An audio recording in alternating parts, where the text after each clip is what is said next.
nubuat kelahiran Nabi Muhammad hingga diutusnya beliau untuk sekalian terdata dalam kitab-kitab suci agama Samawi atau agama langit. Kehadiran Rasulullah terdapat dalam Injil dan Taurat. Sebagaimana diketahui, Injil adalah kitab suci yang diturunkan kepada Nabi Isa untuk umat Nasrani. Sementara, Taurat diturunkan kepada Nabi Musa untuk Bani Israel. Kedatangan Nabi Muhammad sebagai penutup para nabi telah disebutkan jauh sebelum beliau lahir. Kitab-kitab agama terdahulu dikatakan telah menyebut akan lahirnya Muhammad yang membawa ajaran kenabian dari Allah. Kitab-kitab yang dimaksud ialah kitab yang pengikutnya dinyatakan Allah di dalam Al-Quran sebagai ahli kitab atau disebut kitab kaum Yahudi dan Nasrani.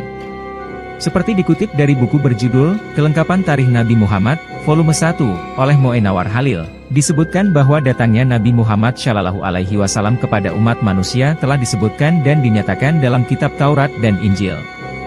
Hal demikian sebagaimana disebutkan dalam Al-Quran Surah Al-A'raf ayat 157 yang berbunyi, yaitu, orang-orang yang mengikuti Rasul, Nabi yang ummi yang, namanya, mereka dapati tertulis di dalam Taurat dan Injil.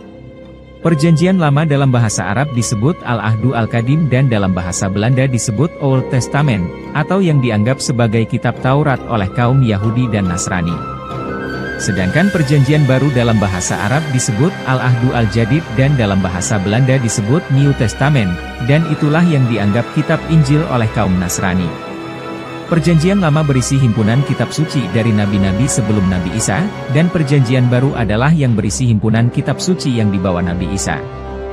Di dalam buku tersebut disebutkan beberapa ayat dari kitab-kitab agama terdahulu, yang menjelaskan tentang akan datangnya Nabi Muhammad. Buku tersebut mengutip bunyi kalimat bahasa Indonesia dari ayat Bibel, yang disalin dari Bibel yang diterjemahkan ke dalam bahasa Indonesia yang diterbitkan oleh Nederlands Bibel Genootschap di Amsterdam pada tahun 1916. Salah satunya disebutkan dalam kitab Ulangan, ayat 15, yang berbunyi, bahwa seorang nabi dari antara kamu dari antara segala saudaramu dan yang seperti aku ini yaitu akan dibangkitkan oleh Tuhan Allahmu bagi kamu maka dia haruslah kamu dengar. Di beberapa ayat dalam kitab Ulangan itu disebutkan akan diutusnya Nabi Muhammad dengan semua yang dikatakannya membawa atau menyebut nama Tuhan dan bukan nama dewa. Nabi Muhammad juga wafat tidak karena dibunuh orang. Selain itu, apa yang dikatakan oleh Nabi Muhammad tentu terjadi, meski baru terjadi pada masa beberapa abad sesudah wafatnya dan yang terjadi pada masa hidupnya. Bahwa kalau Nabi itu berkata atas nama Tuhan, lalu barang yang dikatakannya itu tak jadi atau tak datang, itulah perkataan yang bukan sabda Tuhan, melainkan Nabi itu berkata dengan angkaranya, jangan kamu takut akan dia. Dalam Ulangan ayat 22.